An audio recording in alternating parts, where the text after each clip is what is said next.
राजधानी पटना में झमाझम बारिश हो रही है। एक तरफ जहां लोगों को भीषण गर्मी से राहत मिली है, तो वहीं बारिश के कारण लोगों की परेशानी भी बढ़ गई है।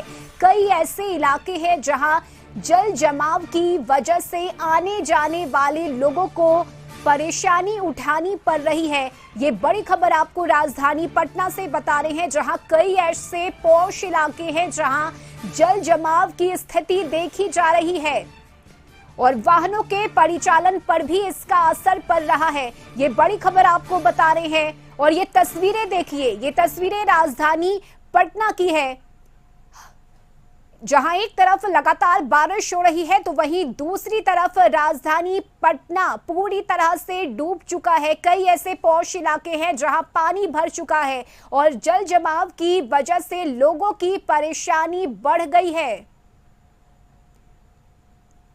तो ये तस्वीरें देखिए किस तरह से सड़कों पर पानी भरा हुआ है। बिहार में मानसून की शुरुआत हो चुकी है और पटना में भी बारिश हो रही है। बारिश के बाद पटना के क्या हालात हैं वो तस्वीर हम आपको दिखा रहे हैं। इस वक्त हम लोग रुकनपुरा इलाके में हैं और आपकी नजरें जहां तक जाएंगी वहां पर आपको पानी ही पानी नजर आएगा और यहां पर सभी आती जाती गाड़ियां पानी में डूब कर जा रही हैं और आप देख सकते हैं कि सड़क के किनारे कितनी बड़ी तादाद में यहां पर पानी लग चुका है। सिर्फ ये एक इलाके की स्थिति नहीं है, पटना के कई इलाके जलमग्न हो चुके हैं। नगर निगम के सामने सबसे बड़ी चुनौती है कि ऐसे वाटर लॉगिंग को जल्द से जल्द खत्म करना। हालांकि नगर निगम की टीम लगातार कोशिश कर रही है कि वाटर लॉगिंग की समस्या को दूर किया जाए, लेकिन कई ऐसे इलाके हैं जो निचले इलाके माने जाते हैं, वहां पर पानी लगना स्वाभाविक है।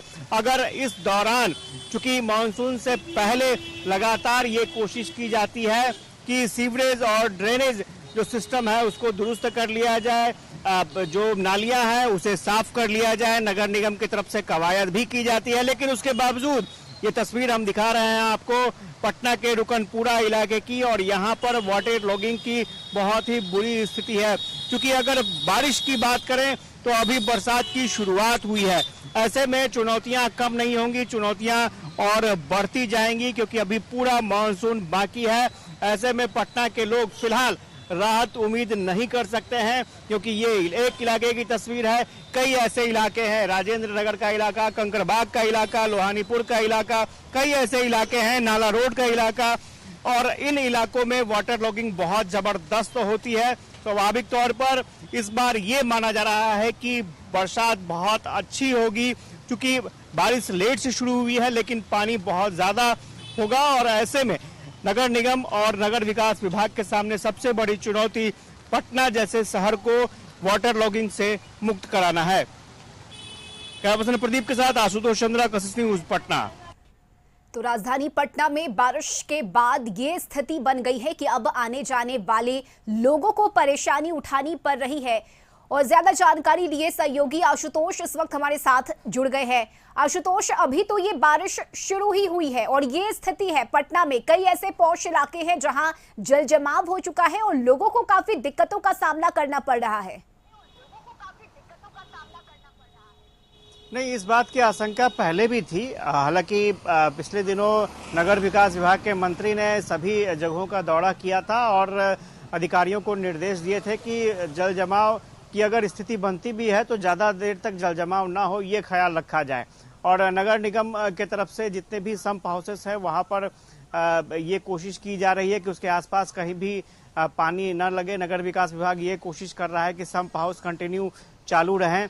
लेकिन जो पटना के निचले इलाके हैं, कई ऐसे इलाके हैं जहां पर पानी स्वाभाविक रूप से लगेगा, इसमें कोई दो राय नहीं है। रुकनपुरा की स्थिति हमने दिखाई है और जैसे कंकड़बाग, राजेंद्र नगर, कदम कुआं का इलाका हुआ, इसके अलावा पाटलिपुत्रा का इलाका हुआ, ये सारे इलाके जो हैं वो निचले इलाके माने जाते हैं और यहाँ पर पानी लगना स्वाभाविक माना जाता है। अगर थोड़ी सी भी बारिश होती है तो उसमें वाटर लॉगिंग की समस्या आएगी, लेकिन उस वाटर लॉगिंग को जितनी जल्दी सॉर्ट आउट कर लिया जाए वो सबसे बेहतर स्थिति मानी जाएगी। तो नगर निगम की प्रायोरिटी इसी में है कि जल्द से जल्द पानी निकाल लिया जाए लेकिन अभी रुकनपुरा की स्थिति हमने आज आपको दिखाई कि वहां पर वाटर लॉगिंग की समस्या बीच सड़क पर दिखाई दे रही है। ऐसे और भी कई इलाके होंगे जहां इस तरह की समस्या होगी, लेकिन ये देखा जा रहा है कि कल से लगातार नगर निगम की तरफ से जो टीम अलॉट की गई है, क्विक रिस्पांस टीम, वो एक्टिव है और जितने भी संप हाउस है उनको चलाने के लिए जो भी कर्मचारी है उन्हें ये कहा गया है कि आप अपने संप हाउस के आसपास ही लगातार बने रहेंगे, क्योंकि मानसून शुरू हो चुका है और मौसम विभाग की तरफ से लगातार अलर्ट भी दिए जा रहे हैं कि बारिश होगी। तो इसमें कोई दो राय नहीं है, बारिश तो होगी ही, लेकिन ये पानी जल्द से जल्द निकल जाए, ये सबसे बड़ी चुनौती नगर निगम के सामने है और नगर विकास विभाग के सामने है। जी बिल्कुल, और ये कोई पहली बार नहीं हुआ है, इससे पहले भी जब भी बारिश होती है कई ऐसे पौष इलाके हैं जहां जलजमाव की स्थिति बन जाती है, तो इसकी तैयारी पहले से होनी चाहिए ताकि लोगों को परेशानी ना हो। भले ही नगर निगम की तरफ से दावे किए जाते हैं, लेकिन ये तस्वीर ये बताने के लिए काफी है कि आपको तैयारी पहले करनी होगी। देखिए, सबसे बड़ी चुनौती पटना के सामने है कि यहाँ पर मेट्रो रेल का काम चल रहा है और अंडरग्राउंड जो खुदाई होती है बड़े पैमाने पर हुई है। तो ये सबसे बड़ी चुनौती है कि कैसे उन सब जगहों में पानी भरने से रोका जाए और उसके कारण कहीं कोई परेशानी ना हो। क्योंकि कई जगहों पर देखा गया, जब मेट्रो रेल बन रहा था, उसके पिलर्स बन रहे थे, तो बाईपास इलाके में कई नाले जो हैं उसकी कचरे से भर गए थे, तो उसको साफ करवाया गया था समय से पहले।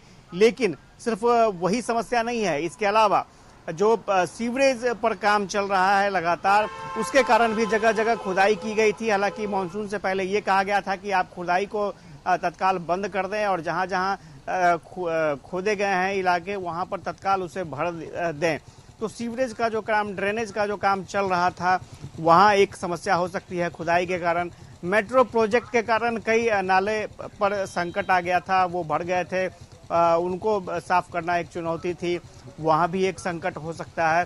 तो दोनों नगर निगम और नगर विकास विभाग दोनों के सामने बड़ी चुनौती है, क्योंकि जो काम है वो लगातार चल रहे हैं और उनकी वजह से भी कई जगहों पर नाले बंद हो जाते हैं, चौक कट जाते हैं और गड्ढे होने की वजह से लोगों को परेशानी भी होती है।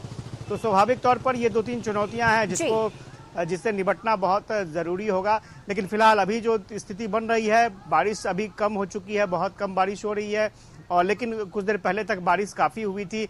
आगे चूंकि मानसून चल रहा है, आगे और भी बारिश की संभावना है, तो ऐसे में पानी जल्द से जल्द निकालना एक बड़ा विकल्प है, वही एक ऑप्शन नज़र आता है।